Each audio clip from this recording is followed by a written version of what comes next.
ایک پیشہ برا ہے جوانوں، یاد رکھنا، ایک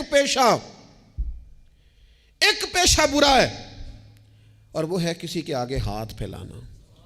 جو جھاڑو دے کے روزی کماتا ہے بڑی شان والا بندہ ہے، جو سویرے اٹھ کے ٹائم پہ منڈی جاتا ہے، پھل لاتا ہے، ریڑھی لگاتا ہے، وہ بادشاہ ہے، بادشاہ، اس لیے کہ اس نے ہاتھ نہیں پھیلایا، اس نے رب کی رحمت کا دروازہ کھٹکھٹایا ہے۔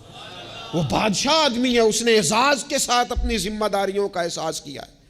بڑا مزہ آتا ہے جب شام کو بندہ اپنی دکان بند کرے اور پھر چھوٹے چھوٹے نوٹ گنے، اور پھر ان میں سے نا، میں نے دیکھا ہے غریبوں کو، کہتے ہیں جی میں نا جی وہ جو 50 روپے روز دے رکھے ہیں اللہ دی راہ تے دینے نے، اور پھر اس میں سے وہ تھوڑے سے جب بچا کے کہتا ہے نا کہ آج میں نا مطلب 4 پیسے زیادہ ہیں، آج گھر پھل بھی لے کے جانا ہے۔ وہ جو ذائقہ ہے اسے کبھی محسوس تو کرو۔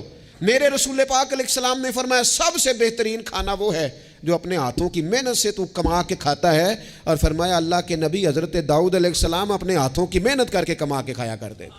امت کی یہ ذمہ داری ہے کہ امت مشقت کا مزاج بنائے، طبیعت بنائے، مشقت کی ذہن بنائے۔ ہمارے ہاں تو اب جناب وہ جدوجہد کا شوق نہیں، طبیعت نہیں، پڑھنے لکھنے تک کو لوگ بس ٹھیک ہے، برکت سے سارا کچھ چل رہا ہے۔ چوتھی بات آپ کی خدمت میں یہ عرض کرنی ہے کہ امت اگر چاہتی ہے نا عروج پائے، تو پھر امت کو چاہیے کہ تھوڑا اتفاق کا بھی مزاج پیدا کرے۔ ہمارے ہاں نا فروعی مسائل میں بھی اتنا اختلاف ہے، اتنا رٹا ہے، کوئی بندہ دوسرے کو قبول کرنے کو تیار نہیں ہے، جھگڑا ہی جھگڑا، بحث ہی بحث۔ ایک گھر میں 4 لوگ رہتے ہیں اور چاروں کا مزاج مختلف ہے، چاروں کی پارٹیاں مختلف ہیں، چاروں کی سیاست مختلف ہے، چاروں کا مزاج مختلف۔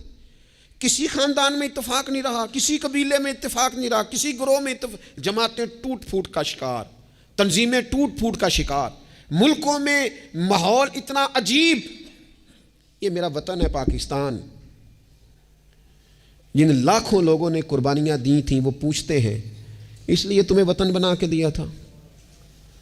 وہ جو ہجرت کر کے آتے رستے میں قتل کر دیے گئے تھے، وہ سوال تو کریں گے نا قیامت کے دن کہ یہ حال کیا تم نے وطن عزیز کا، یہ کیفیات تم نے کی لوگوں کی، کوئی حال ہی نہیں۔ کبھی کوئی کسی کے خلاف بات ہے تو کبھی کوئی رسہ کھینچ رہا ہے تو کبھی کوئی کسی کے پاؤں کھینچ رہا ہے، خدا رہا کوئی استحکام۔ لوگ جوڑتے ہیں، بڑوں کا کام ہوتا ہے قوم کو جوڑنا، ان کو نظریاتی طور پر مضبوط کرنا، ان کی فکر کو مجتمع کرنا۔ رائے کا اختلاف ہو جانا کوئی بڑی بات ہے؟ زندہ لوگوں میں اختلاف ہو جاتا ہے، زندے جب لوگ ہوتے ہیں تو ان کی رائے مختلف ہے، لیکن اپنی رائے کو دوسرے پہ مسلط کرنا، تھوڑا سننے کا بھی حوصلہ پیدا کرے تو کچھ اتفاق کا مزاج، کچھ تھوڑی دوسروں کی تعریف، کچھ تھوڑا کسی اور کو بھی قبول کر لینا، تھوڑا سا کسی اور کے بارے میں بھی کبھی اچھی رائے دے لینا، کبھی کہہ لینا کہ نہیں فلانا آدمی۔ جب لوگ بخیے ادھیڑ رہے ہوتے ہیں نا، فلانا بھی برا ہے، فلانا بھی برا ہے، فلانا بھی برا ہے، فلانا بھی برا ہے، تو میں اکثر کہتا ہوں یار تم نے اتنی جلدی کر دی سب کو برا کہنے کی، تمہیں پتہ نہیں لقد خلقنا الانسان فی احسن تقویم۔ رب کہتا ہے میں نے تو بڑا سونا انسان بنایا ہے، اور تمہیں کسی میں اچھائی نظر نہیں آ رہی۔ اور امت وہ ہے جو رسول رحمت کی امت ہے، لیکن وہ چھوٹی چھوٹی باتیں، چھوٹی چھوٹی لڑائیاں، کچھ اتفاق۔